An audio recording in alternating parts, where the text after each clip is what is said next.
welcome everyone, and welcome our two presenters, Paul Richardson from VITA North America and Greg Everett from Sierra Dental Tool. Good morning, guys. Morning. Morning. Thanks for having us. Excellent. So I'm really excited to have you guys here. We've been talking about doing a talk about this topic for some time, and we've had some discussions that led us to this presentation this morning. Both of you guys have been doing some really cool things around PMMA milling. Greg and I have worked closely for the last year, more than a year, about bringing efficiencies into PMMA milling. I guess I won't take all the credit, but there have been other professionals out there that have been doing things with Greg as well. And then Paul shared with us some really cool stuff related to denture milling, and we felt that those two topics dovetailed really nicely together, where we could talk about some of the advancements in denture, digital denture manufacturing, which Paul will share with us today. And then Greg will tell us how to get that stuff realized and manufactured. So with that said, that's the topic of the day. I will allow these gentlemen to introduce themselves first. So go ahead, Paul, why don't you tell us a little bit about yourself for those that don't know you? Yeah, so my name is Paul. For those of you guys who don't know me or haven't met yet, you know, I am a CDT. You know, my background is actually in dentures. I've done a little bit of everything. But my specialty really is CAD/CAM and digital. And so that's what I've been doing for the last, I don't know, 10 or 12 years. And, you know, kind of as digital has become, you know, more and more integrated, you know, coming up with a lot of new of these processes and protocols and stuff is very important. So, you know, digital dentures was really the next thing in line after a lot of this crown and bridge stuff. And so we've been trying to, you know, figure out a lot of these questions that we had, and manufacturing was a big one. And, you know, Greg actually has been, you know, helping me, and we've been working together almost since I started in CAD/CAM. And so, you know, when it comes to, you know, milling and that kind of stuff, he was the first guy I thought of, you know, to you know, work with and try out some stuff. And so, you know, I'm now at VITA, and I'm a product specialist and technical trainer, and, you know, doing a lot of R&D stuff and some training on some of our new products. One of them is our new digital denture tooth line, which is our VITA tooth line, which I'll tell you about in a second. But I will let Greg go ahead and introduce himself, and then we'll talk a little bit more about dentures. Thanks, Paul. And you know, again, Paul's really the go-to guy when it comes to digital dentures. You know, when I have a question, I always hit him up. So my background, dental technician, trained in all the different processes in the dental lab, ran a milling center for about 10 years. I know how to work with digital and different milling machines, scanners, all the fun stuff. So here at Sierra, we're always looking at trying to innovate and create different workflows for dental labs, make things more efficient, and happy to have the opportunity to show you guys what we've got going here. So pass that on to you, Fernando. Excellent, guys. Well, for those that don't know me, my name is Fernando Catania. I work for DigiShape, division of Roland that makes CAD/CAM solutions for the clinical and laboratory space. And I work with these two gentlemen and other professionals in the industry to bring solutions to you guys, as well as through our dealer network, which many of our innovators and solutions creators themselves. So they integrate CAD and CAM and imaging solutions with our mills. So I work on both ends, the commercial side as well as with our partners to bring you guys solutions. So with that quick introduction, let's dive into the topic of the day. So Paul first is going to show us some of the cool things that VITA has been doing to make the CAD/CAM or the digital denture more efficient and in line with the digital workflows that you guys are doing. So providing you guys tools that are easy to implement with your know-how. So go ahead, Paul, take it away with that. Awesome. Let me throw my screen up here. Awesome. So I'm going to talk a little bit about the VITA Bionic Vigo, which is our digital denture tooth line. This is just going to be a really super quick, brief overview. I'm sure there'll be a lot of questions. You guys, please, call me, email me later on, and we can discuss it more in depth. This is just a brief overview. I'm going to talk a little bit about the process and the teeth, and then we'll get into all the fun milling and manufacturing stuff. Okay, so real quick, the digital denture workflow. There's a lot of people that are kind of nervous to get into this. That Crown and Bridge really jumped on the digital thing first, and digital dentures have kind of been lagging behind. And there's a lot of manufacturing processes that we still try to work out. The great thing about it, though, is that the workflow really hasn't changed a whole lot. Just the tools that we're using, are changing a little bit. That we're still making an impression, we're still doing a tooth setup, and then we're still processing a denture. Okay, so it's not quite as scary as it looks. The other part of this that is really, really cool is it's very versatile, which means that you can use any piece or part of this that benefits you or your laboratory or practice or whatever. So real quick, this is what the workflow looks like. Impression scanning, we can debate, traditional impressions versus digital impressions. We can debate that at a separate time. So we'll just call it impression acquisition and digitization. Once it's in the computer, then we're going to do our digital design. And I'm going to go to kind of a real quick live a setup and play with it and show you the software, what it looks like. And then we get into the manufacturing. You can do a try-in, do a reset up, and then do the final manufacturing finishing, which we'll go into, and then I'll hand it over to Greg. So this is what the software looks like. You're going to mark certain locations on the denture. You're going to outline the base, and then we're going to get into the actual teeth itself, which really makes the biggest difference. In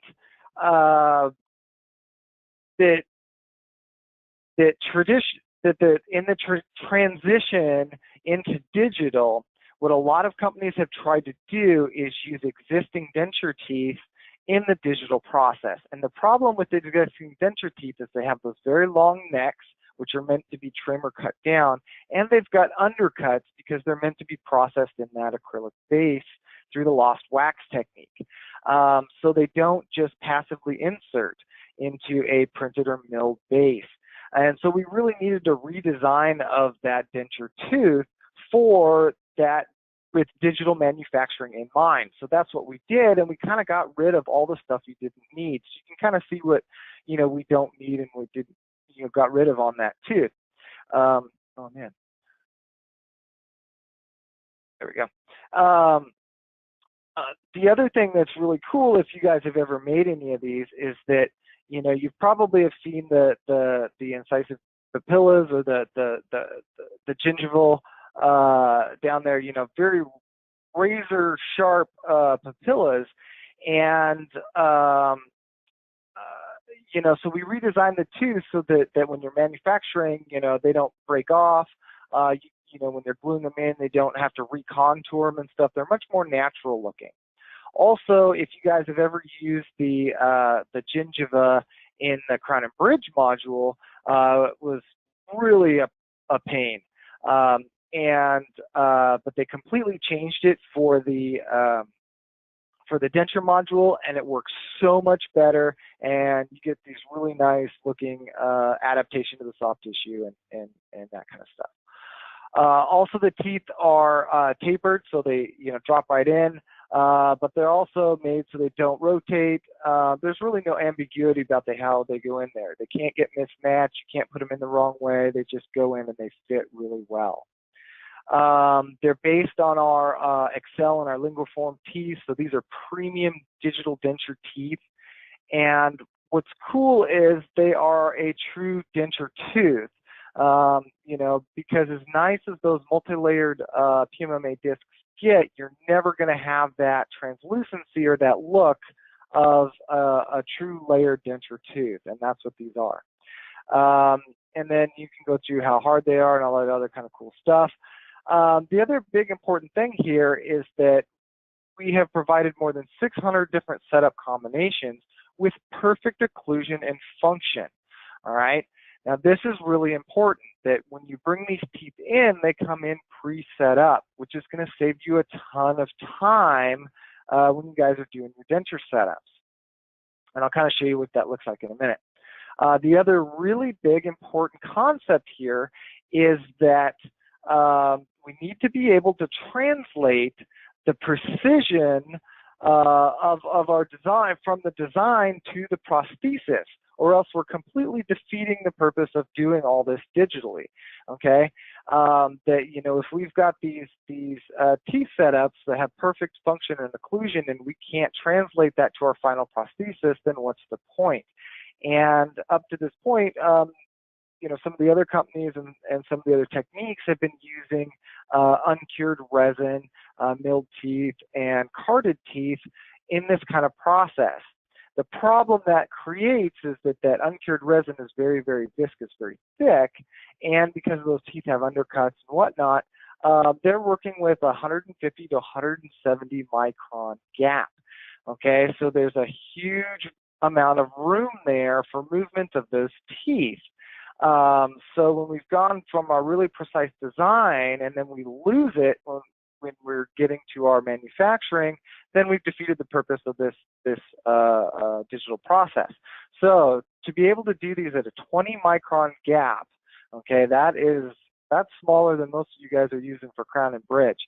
All right, then we are able to translate that precision very, very well. So once we've produced these, the chair time for adjustment and function is very, very low. So let me actually jump over here to the software, and I'll show you what it looks like real quick, and then we'll get into some of the manufacturing pieces of it. I think one questions of the things that you showed, Paul, on that, one of the key things that I've always found interesting in this particular example you're showing is the design of the papillas, which, although we can mill a shape that comes in, regardless of it being in a human, trying to mimic human anatomy, when we mill a very razor sharp papilla, that's unrealistic. And now, from a technician's point of view, doesn't that take you back to having to work manually and finesse and restack material there when you do that? You're absolutely right, and that's another benefit too when we look at the cost of this process and the time and the labor savings of not having to go back in and manually redefine all of the gingiva and those kind of things. That saves a huge amount of time. I mean, I sat at the bench for a very long time, and I have nothing against it, but I'm kind of lazy, and if I can do it in the software and not have to go sit at my bench all afternoon, I'm totally going to do it that way. So yeah, come on, teeth. Fast. All right, can you guys all see this okay? Looking good. All right. So well, it's thinking here. So this is the teeth. So I kind of jumped through it real quick. You can see where I kind of marked it, outlined the base, and those are all the basic kind of stuff. And then here's where the teeth come in.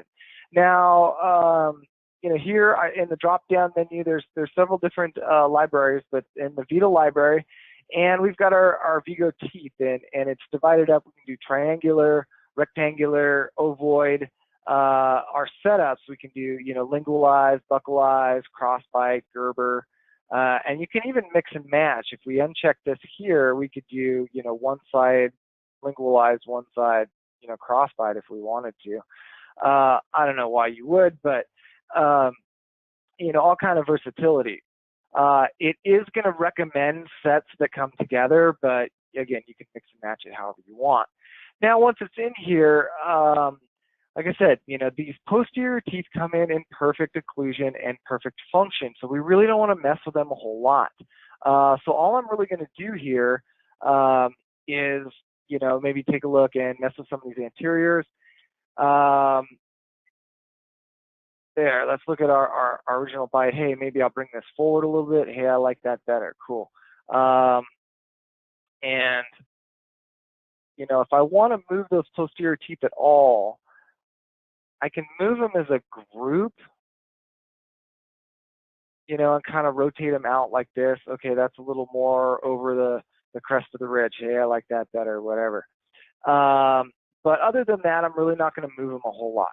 If I do any individual transformation, it's going to be on the anteriors. Like maybe, hey, let's you know, let's tip these out a little bit, just see what that looks like.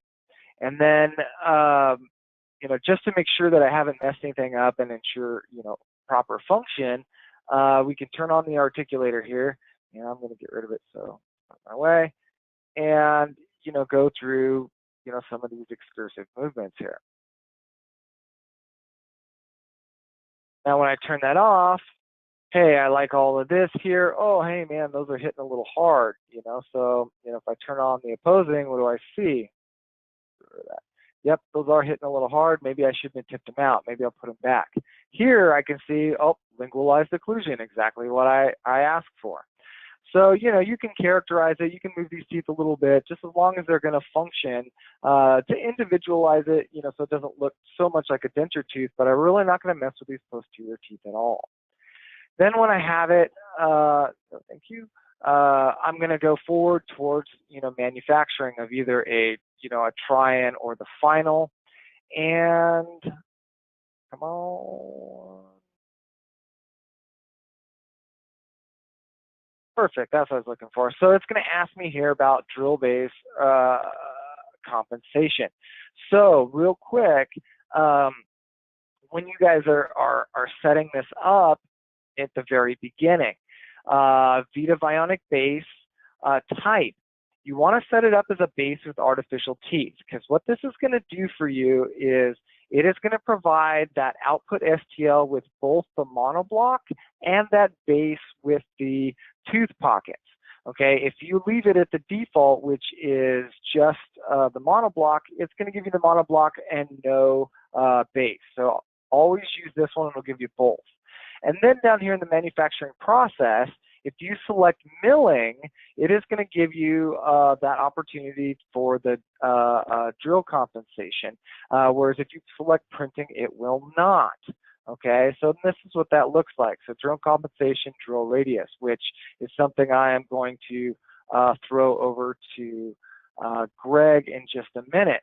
So I'm going to hit yes. This is going to take a minute to calculate, so I'm going to run through a couple more slides and then hand this over to Greg. So we went through some of these setups, and here's what I was talking about, that monoblock or the tooth pockets, and it'll give you both. Now you can mill it, you can print it. We still think that milling is going to be the most accurate, so that's what we recommend, but however you want to manufacture it is up to you.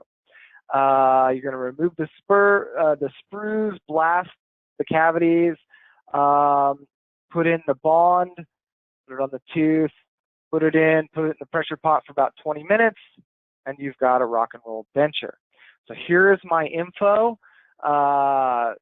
Give me a call, send me an email. We can go into more depth if you want some more information.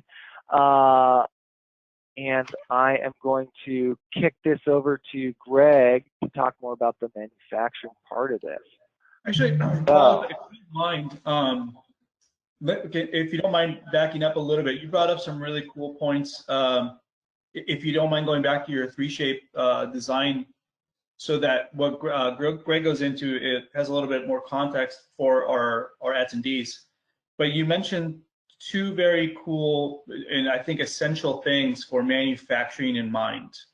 I think that the three of us take that for granted because we see these advancements and we adopt them quickly. But you showed that you can show your intent. You can dictate your intent to mill this, and then obviously Greg is going to take tooling into consideration. One of the challenges we see with dentures is the undercutting, or the undercut nature of the Intaglio surface. Do you mind popping that open really quick so that we maybe for some of those that are very new to this, we talk about that in particular? So yeah, you want to see like the Intaglio surface of your base. The base drill compensation. Yeah. So for those of you that are with us today, on the milling side of a denture base, what we typically look for right off the bat is the undercut. Can you see my screen? No, sorry? you got to be sure. What's that? Go ahead. We'll make you a presenter so that you can go ahead and share that again. Perfect. Okay. So what we're looking for typically is how much undercutting we're going to have to deal with.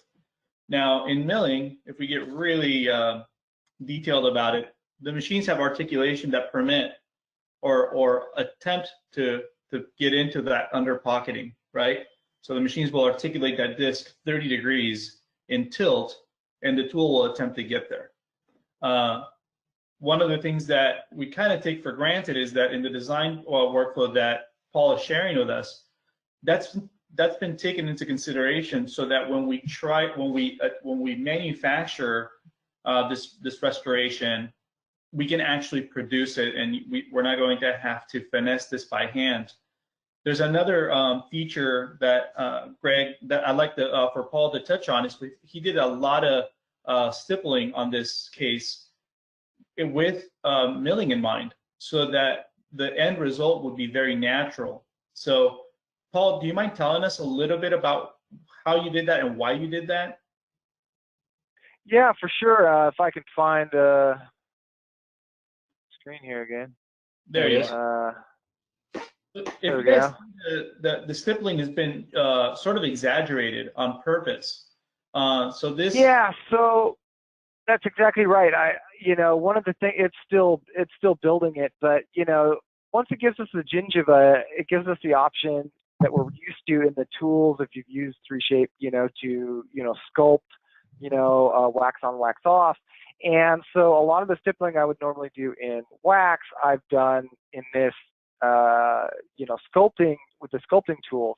And the first couple of times I did it, I noticed that, even though it looked great on the screen, after the machining, because of the geometry of the machine and what it can and can't mill, I lost a lot of that. So I actually started designing it and kind of over-exaggerating it a little bit to kind of compensate for that. So Greg actually milled it, and he can talk more about it, but the idea was to kind of be able to pull it right out of the mill, give it just a quick polish, and that is it. So you're really not going to have to spend much time on the bench at all. Again, we're really talking about saving time and labor, with this process. So that was one of them. So I don't know if you guys can see this. So I went in and I just used the wax knife here and just kind of, and you can do this as quick or as tedious as you want to make it, but it really makes a big difference on the back end. So I think watching today, and then Paul, you also wanted to see about like the Intaglio surface here. Is that what you were talking about in the milling, to make sure that you can get all of this, and the tool radius can capture that? Yeah, if you let's go ahead and hide the teeth. So if we look at it from frontal view, you can see those. Hasn't calculated pockets yet. Oh, it's calculating the pocketing right now. So, which is it's a good thing to understand, is that the teeth are going to be embedded into the space, and those pockets, those sockets are going to be extruded, so the fit is going to be perfect. Now, one of the things that I found fascinating, Paul, when you were telling me about this, was the exactitude that's designed into those sockets. Can you touch upon that and why that is? Yeah, so I talked a little bit about this before that like I said, to make this digital process really to take advantage of it, we need to be able to translate that precision to the final prosthesis. And so a lot of that comes down to how we're actually bonding the teeth into that denture base. And a lot of people, like I was talking about, are using uncured resin, which is very thick and viscous. We have a bond between the two acrylics that we developed actually several years ago, and have actually been using in Europe for the last 2 years. So we've had a really, really good success rate with it, and it works perfectly for this application. And it's very, very thin, almost like water, and it's not meant to be gap filling. So we can actually design that with that 20 micron gap, so we're able to really take advantage of that precision in the design, with this, and then again, translate that precision to the final prosthesis. Now, of course, this only works, of course it works digitally, but it only works if we can manufacture it.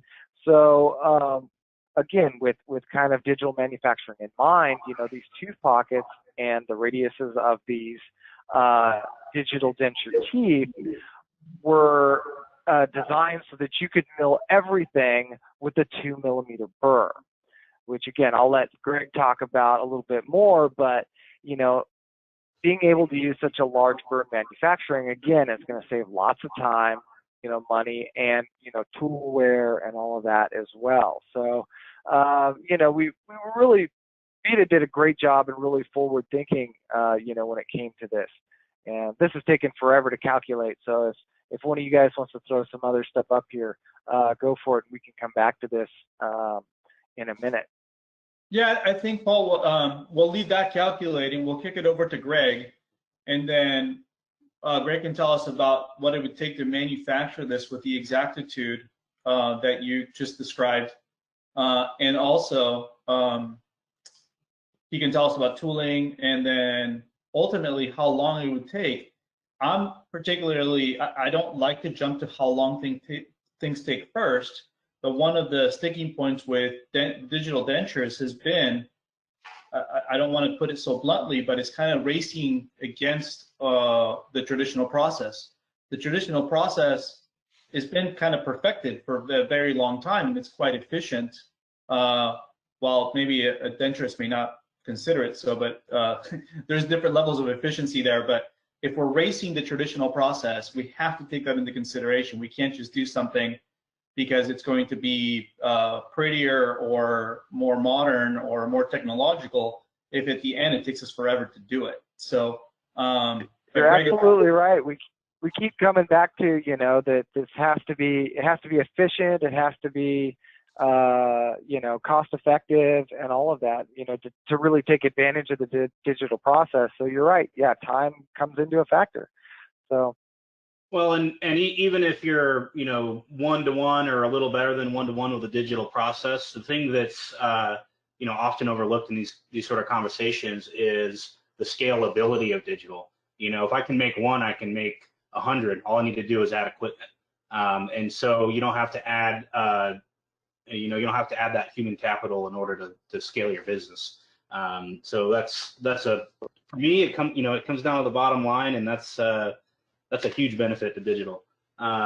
So I've got a couple of points here on the manufacturing side, and so Fernando kind of led into it a little bit. When we're machining a denture or any large restoration or prosthesis, the biggest downfall is the actual machining time. And so at the beginning of this, we kind of talked about the solutions that we've all been putting together as a team, and what we've been able to do with Roland and Sierra and the software developers is really substantially cut down on that machining time and create a result off the machine that takes a really, really minimal amount of handwork to complete. So I'll just tour you through that real quick, and we'll jump into it here. So before you do anything on your milling machine, you you want to make sure that it's in good shape, it's ready to go. Milling acrylics can be a different animal than milling zirconia. So there's a couple of things you definitely want to check. Be sure that your collet is very clean and in good shape. And if you've got a high mileage collet, you may see some wear facets developing. We recommend keeping an eye on that.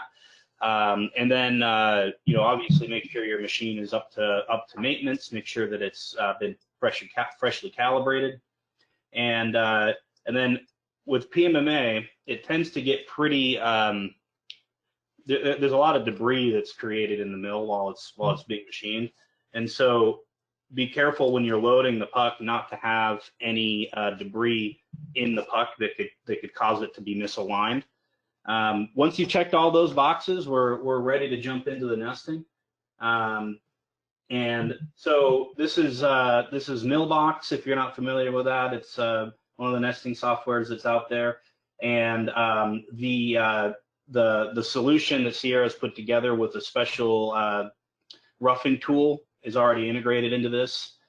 So this is actually Paul's design here, and couple of key points that I like as a machining guy is the design of those pockets is excellent. If you look at the way that these things are radiused in here, it's designed to be machined on the inside pocket with a 2mm tool. So you don't have to, the machine doesn't have to come in here and define this with a smaller tool. And that just comes from the design out of the CAD. And then in addition to that, when you're doing your initial positioning, when we were talking about undercuts earlier, I always recommend that you position the denture either left or right. So you have the arch form pointed left or right. And the reason for that is because this rotary axis has more of a degree of freedom, and you can actually get better undercut development that way. Second, I don't even know how many tips I'm on, but next tip on nesting is when you're screwing, you're adding your connectors, you want to connect for rigidity. Milling plastic, plastic likes to move when it's being cut, and if you underscrew, you can end up with inaccuracies or surface quality issues than if you screw correctly. So the way that we like to do it is utilizing the square profiles connectors, and one every 20% or so of the circumference here. This sort of spacing is good. I like to keep them off of the interior aspect so that we don't end up having a big fat sprue to cut off there. Then when we're ready, go ahead and calculate. Now this has already been pre-calculated, so I'm not going to touch it. But I've got a slide here with some screenshots. So our tooling package that's integrated into this new strategy here will give you the option to do the denture roughing with the D3T tool, which is where you're going to get your time savings. And so you have to select that, and then it'll prompt you for the tools that the machine's going to use. And this is the plastic tool set. So if you see the difference of the 3mm torque tool compared to a ball end tool that's typically used, you'll notice that the geometry is completely different. It's been designed to reduce the material very, very quickly. This tool is able to reduce material 5 to 6 times faster than the tool next to it. So just the geometric capacity is much higher. So on with that, we've gone ahead and calculated it, and I've got this thing queued up with a simulation so you can kind of see how the machining process is done. So here we are roughing it with the torque tool, and you can see how aggressive it is cutting the material here.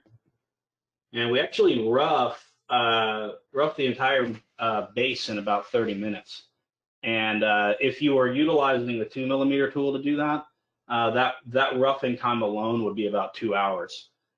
So this is where the time savings comes from. So we'll go ahead and scoot this thing in here. We're almost done with roughing. Greg, while we do that, I think this is a good time to address some questions. Oh yeah, we got some questions coming in. And sure. I think you've touched upon a lot of the concerns or sort of questions that would naturally come to mind. I think both of you guys have. So I want to recap really quickly. So Paul's design and the pockets of the designs had two things in mind: a natural aesthetic and also millability. And then Greg touched upon that but when he mentioned that those pockets were intended to be milled with a 2mm tool. So right now he's showing us the 3mm roughing, which is doing the bulk of the work, and then the 2mm will do about 70% of the work, and then it will only call for the 1mm tool after the fact.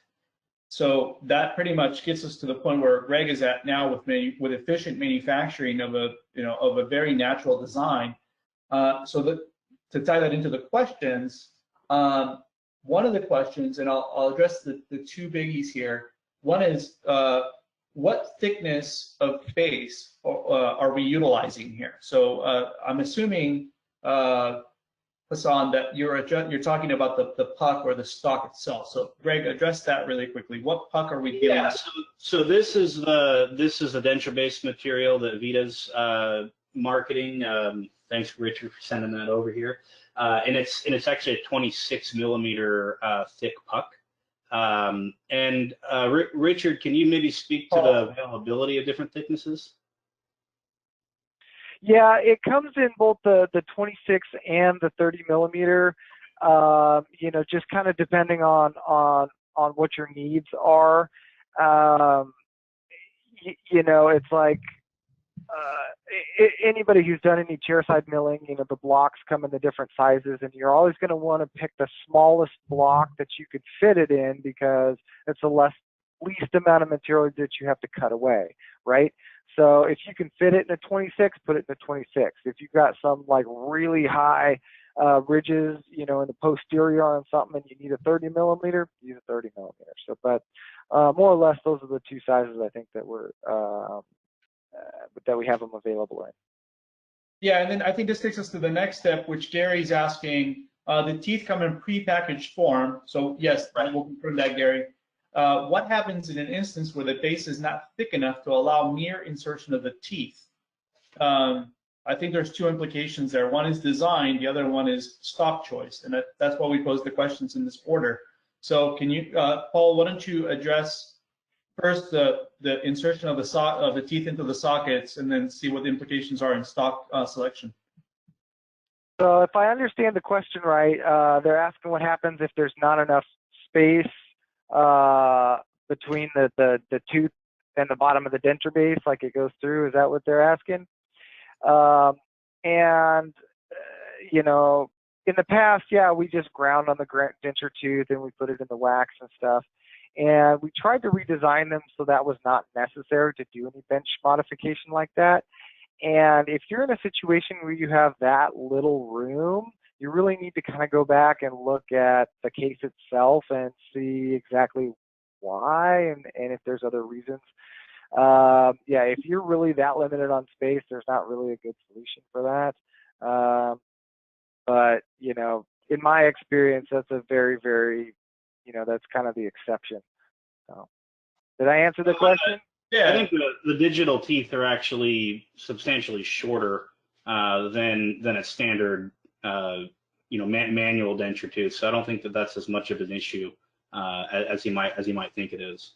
Yeah, I think also the one thing that I guess we're taking a few things for granted. We're moving at a pretty fast speed. These are digital teeth, as Greg mentioned. These are teeth with the intent of designing, Paul called the teeth up into a matching digital library or digital representation of physical teeth. He's designing around those teeth, and then as we saw in the design, there was a slight green line telling us where the papilla or the edge of the gingiva was, and then so everything is digitally minded. So hopefully, Gary, that kind of helps you. This is a true digital workflow. stemming from teeth that we will not have to manufacture. And then we'll let Greg continue, because I think he's going to bring it all together when he shows us the insertion of the teeth. Yeah, so we completed the machining, and I think this is really the coolest part of this, is that right off the machine, we've got a very, very good surface finish. And here, I'll actually just enlarge this image here real quick. So if you look and see here, the fit of the preformed tooth into the pocket is very nice. They basically drop right in, and afterwards we can go ahead and do our setup like Paul went through. And again, this is no polishing. This is how the thing looks off the mill. And see if we can. I've got it here. Let's see if we can get a good image of it here. Do this, Greg. Stop sharing your screen for a second. Oh yeah, those images, and then show us that physical representation, which I think is tremendous, because you just milled it. Now, question to you, and it might put you into a spot here. How much polishing or finishing did you have to do to that base when you took it off the machine? Oh, there's been no polishing done. And so you can see the reflectivity of the surface here. You know, if this were a real case, not a practice case, you know, it would take a real quick pass and it'd be ready to go. I don't know if that's focusing good enough here. Yeah, if you just leave it still for just a second, right there. Yeah, there you go. You did no post finishing on that. You just took it off the machine. You milled it with the toric tool, the 2 millimeter, and did you come in with a 1 millimeter after the fact? Yeah. So the only area where it's used the 1 millimeter is actually on the stippling to give a little bit more detail there. But this result could be completely attainable with 2 tools. And how long did that take you to mill? Right about 2.5 hours. And again, because we've reduced the I'll try to hold it still. Because we've reduced the roughing, you know, we've taken that down from around 4 or 5 hours. So it's substantial, and it makes it to where this can be cost effective. Okay. Now, one of the questions is, because you said the pocketing was done with the 2 millimeter tool, and this is a question to both of you, maybe Paul can address it quickly. Was there a radius compensation set for the pockets, Paul? What was your radius? You showed a tool. What was your radius compensation or your diameter compensation for the pocketing tooling? Is it 1 millimeter or 2? That's built into the library, if I'm not mistaken, right? Right, Paul? Yeah, I'd have to look off the top of my head. It's supposed to be, you know, designed for a 2 millimeter burr. So, you know, a 1 millimeter radius. I think on there it's like 1.3. That, you know, when I do my tooling like that, I usually do, you know, if it's a 2 millimeter burr, I usually give myself a little bit extra just for, you know, tool flexion and wear. So yeah, a radius would 1.3, something like that.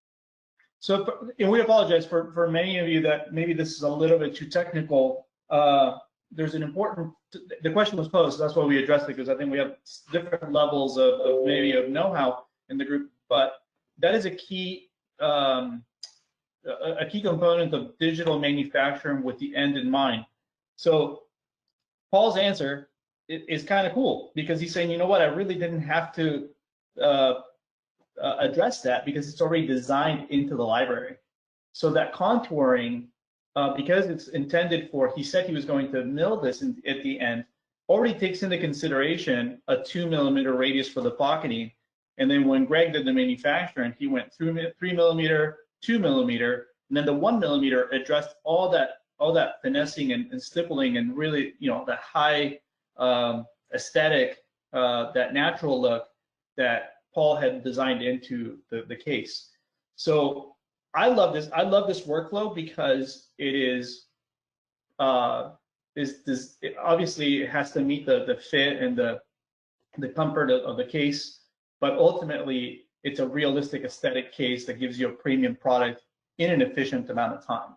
Is that overselling it, guys, or would that be true? No, not at all. And one of the other great things that I'd like to just kind of point out for those people that are like, oh, this looks kind of cool and whatever, is that, you know, most labs that I know, because they've already done some of this crown and bridge, already have 3Shaper exocad. And most labs I know already have a mill, and that provided you already have those things, it costs nothing to try this out. You know, the VITA tooth library is totally free as long as you have the denture module. You can download it. You know, all you have to do is buy the Vigo teeth, just like you would buy any set of denture teeth, and mill it on the mill you already have. You know, so like I said, it costs nothing to try it out and get started. See if it works for you. See which pieces of it you like and what work for your business. You know, so. But yeah, Greg, I mean, what would you add on the? I mean, I think another reason why we did this talk is that we find that a lot of CMB labs, right, at some point maybe were, because of efficiencies, outsourcing some of their work to Dentures, and maybe today you have to look to yourself for autonomy because maybe you're the one up and running, or maybe this is something you've been wanting to implement for a long time. You've been primarily a CMB lab, and then now you want to bring in efficiencies around denture milling, and that's why we wanted to talk about this. But what do you see, Greg, along the comment that Paul just made? You already have efficiencies and know-how on the design, on the manufacturing, and you definitely have material know-how. What do you think should be a consideration today for the laboratory? You know, as a digital lab, you know, if you're, I think everybody at this point knows that removables is probably the fastest growing segment of the dental lab business. And if you already have digital equipment in your lab, the barrier to entry to get into it is pretty low. It's just a matter of getting the materials and the process in and implementing it. And there's a lot of help. There's a lot of resources out there to get that going. You know, us three to name a few. And so I would encourage anybody who's not looking at milling dentures or milling removables to take a hard look at it and see if it's a good fit for their business case.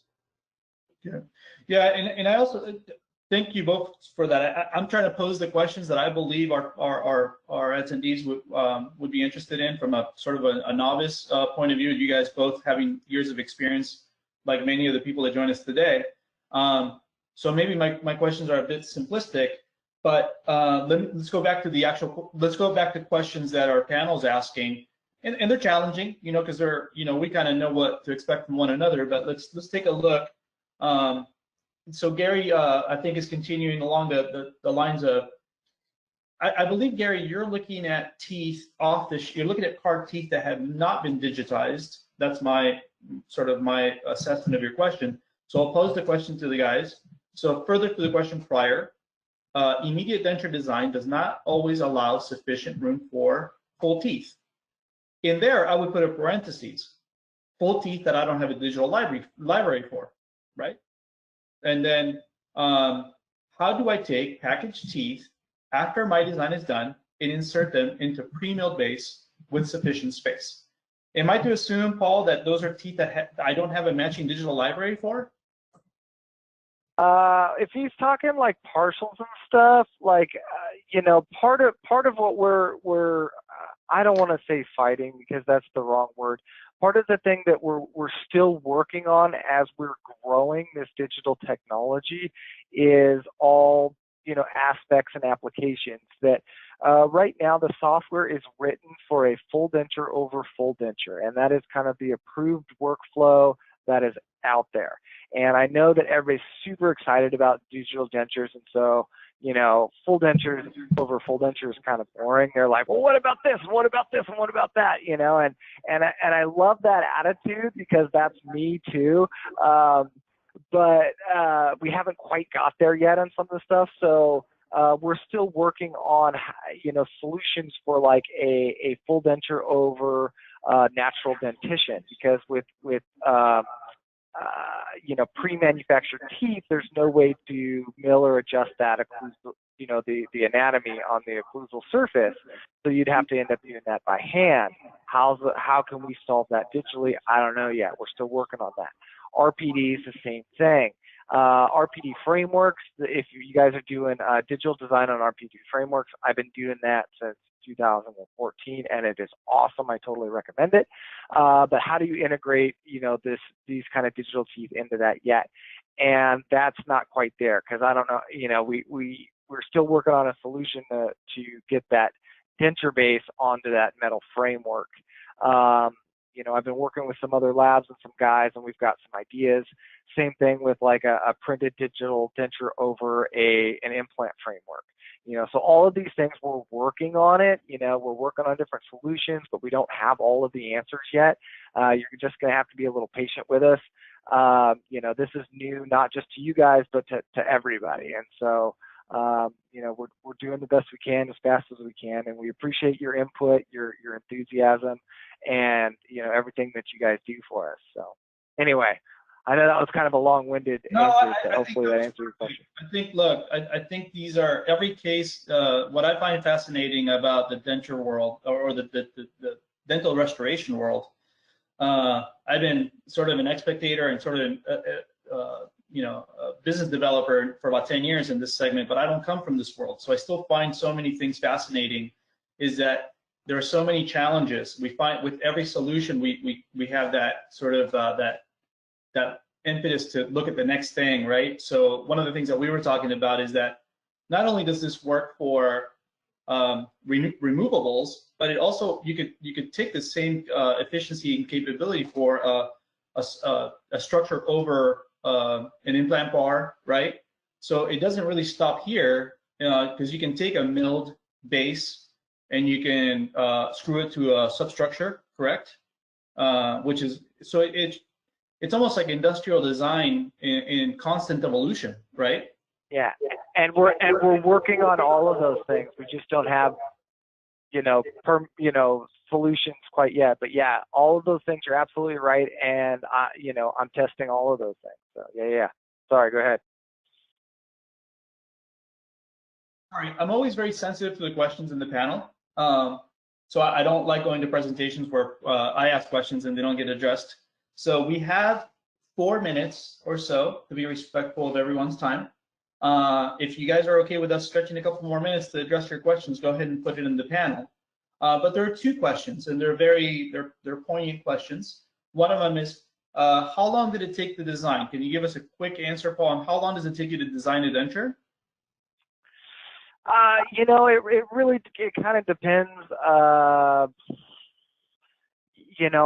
how, the 3Shape software, I love the software. It has amazing tools, but it can be as complicated or as simple as you want it to be. This particular denture, because it's one that I use as a demo, I spent a little bit extra time on it. Identifying all the landmarks, going through everything, I would probably say maybe 15 minutes to design a denture. Again, I don't want to move the teeth too much because I want to leave that occlusion. Mostly what I'm going to do is a little characterization of the anteriors, some stippling and designing the gingiva and move on. Like, again, I want to make the best looking product I can, but I also need it to be efficient. So 15, 20 minutes. This one probably I spent maybe 25 minutes on. But it really, if it takes much longer than that, it's just not efficient. Excellent, cool. And sorry guys, I keep muting myself so I don't give you too much feedback. We're already getting positive feedback from the group. Thank you very much. I hope this was informative for you guys. This is something that obviously we didn't mention the situation we're in. It's kind of a given. We're all in the same boat right now, but we're looking to things that in this downtime where everyone is seeking information, we're trying to give you tangible tools that you can implement into your laboratory. I think all of us are going back to work with efficiency in mind. I think one of the things that drives us nuts is the inefficiencies in our work, and this is a time that allows us to probably look at things and maybe from a philosophical point of view, not go back to the same madness we lived in before, right? So we felt that this was a topic that gave you guys efficiencies that you can implement with the tools that you have. There are some questions, while I'm very sensitive to addressing all the questions, some of the questions are very granular and they require probably one-on-one assistance. So I am going to ask some of you, because your questions are very specific to your workflow, to direct them directly to us. So you can contact Greg, myself, or Paul directly, or Roland. Paul, why don't you go ahead and pop up your contact information? Yeah. We will start wrapping the session up. In the meantime, we'll answer one more question. Hoyle asked, I think there was a question around the cost to manufacture. So what we'll do with that, not that I'm trying to avoid the question, not to get too commercial, I would ask that you guys contact VITA North America and inquire about buying the disc and the teeth. Unless, Paul, you're comfortable or you have the information to answer, and if you don't, it's okay.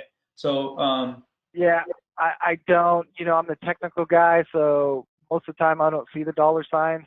If you email me, we can certainly get all that for you. That's not a problem. I just don't have them in front of me. I'll send it back to the panel. Our goal today was to show you tips and tricks to implement efficiencies from design to milling. Please give us some feedback as to whether you guys were able to get what you were looking for today in the questions panel. If you have quickly any questions we can address, we're perfectly happy to address them. But we wanted to give you guys information that we thought was relevant and that you can implement into your workflows today. And we really appreciate your attendance and wish you all well now and always. So I think with that said, we're going to start wrapping it up. Thank you. We're getting some feedback that it was informative, and we will do more. So we do have topics coming up associated with removables, digital manufacturing. Thanks everyone. Thank you for your comments and your validation that this was useful to you guys. So with that, I'll allow you guys to sign off. I thank you, Paul and Greg, for putting this together and joining me today. Absolutely. Thank you so much for having us. I love this technical stuff and gadgets and stuff, and so this is playtime for me. So thank you for having me. It's nerd talk, I guess. Thanks, Fernando. Appreciate it. It's been a pleasure.